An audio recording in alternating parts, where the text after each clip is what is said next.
একটা সময় ছিল যখন গভীর জঙ্গলের ভেতর ছোট্ট একটি গ্রামে থাকতো একটি সাহসী মুরগি।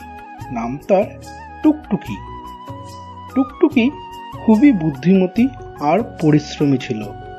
সে প্রতিদিন সকালে উঠে ডিম দিত, কেঁদে কেঁদে সূর্যকে ডেকে তুলত। সেই একই জঙ্গলে থাকতো এক ভয়ঙ্কর বাঘ, নাম রুদ্র। রুদ্র ছিল খুব রাগী, অভিমানী আর একটু অলস। সে চায় সবকিছু যেন তার সামনে নিজে এসে পড়ে।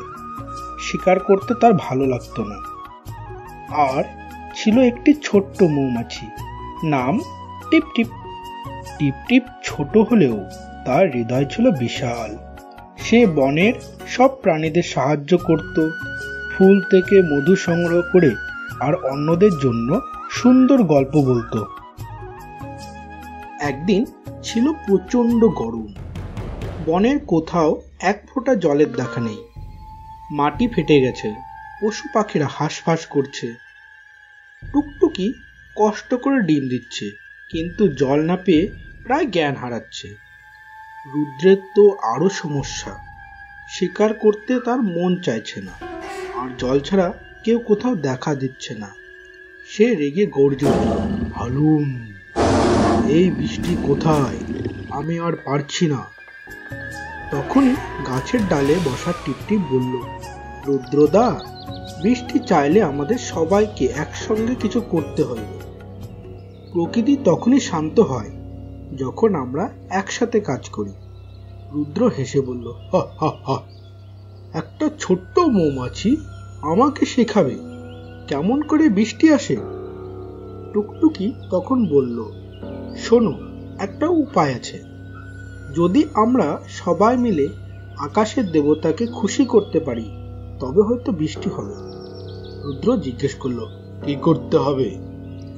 টুকটুকি বলল, আমরা সবাই মিলে আমাদের কাজ করব। আমি গান গাইব, টিপটিপ ফুলে ফুলে ঘুরে মধু নেবে, আর তুমি একটা গুহা খনন করে রাখো যেখানে বৃষ্টির জল জমে থাকবে। রুদ্র মুখ বাঁকিয়ে বলল, আমি গর্ত করব? আমি তো বাঘ।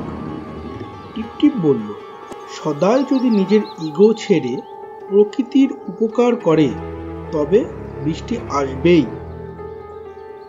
এরপর তারা তিনজনে নিজেদের কাজ করা শুরু করলো। টুকটুকি সুন্দর গান গাইতে লাগলো, সুরে সুরে আকাশ যেন কাঁপতে লাগলো। টিপটিপ ফুল থেকে মধু আনে, বনের প্রাণীদের মধ্যে বিলিয়ে দিল। আর রুদ্র, সে সত্যিই গর্ত খুলল। অনেক কষ্টে ঘাম ঝরিয়ে সে কাজ করলো। বিকেলের দিকে হঠাৎ করে আকাশে মেঘ ডেকে উঠল, বিদ্যুৎ চমকালো আর প্রবল বজ্রধ্বনি হলো।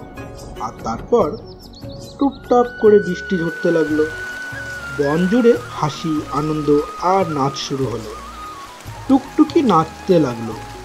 রুদ্র গর্তে গিয়ে দেখলো জল জমে গেছে। সে সেই জল দিয়ে পাখিদের, পশুদের পানি খাওয়াতে সাহায্য করলো। আর টিপটিপ বলল, দেখলে, প্রকৃতি কখনো কাউকে বিমুখ করে না যদি আমরা ভালোভাবে একসাথে কাজ করি। সেদিনের পর থেকে রুদ্র আর কখনো অলস থাকেনি। টুকটুকির গানে সে মুগ্ধ হয়ে যেত। টিপটিপ এখন ফুলে ঘুরে বেড়ায়, আর এই তিন অদ্ভুত বন্ধু এখন জঙ্গলের গর্ভ। এরকমই নতুন নতুন ভিডিও দেখার জন্য আমার চ্যানেলটিকে সাবস্ক্রাইব করে পাশে থাকুন।